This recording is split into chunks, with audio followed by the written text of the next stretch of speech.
Hey everyone, today I'm going to show you how to use the Square app, especially if you're just getting started and you want a simple way to take payments and manage basic sales. So first, download the Square Point of Sale app from the App Store or Google Play Store.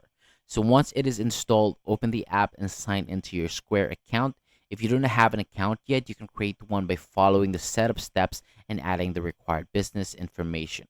So after signing in, take a moment to look around the main menu. So this is where you can access your checkout screen, item library, customers, transactions, reports, and settings. So to make selling easier, start by adding your products or services, enter the item name, price, and any details that you need so that you can quickly tap it during checkout instead of typing everything manually.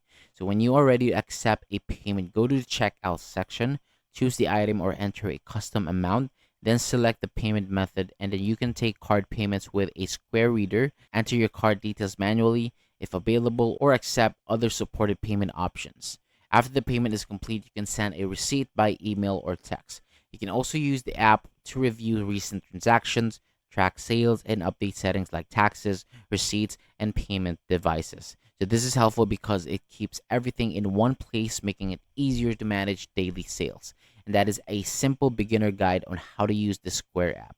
So thank you so much for watching. For more videos like this, hit the subscribe button below and I'll see you on the next video.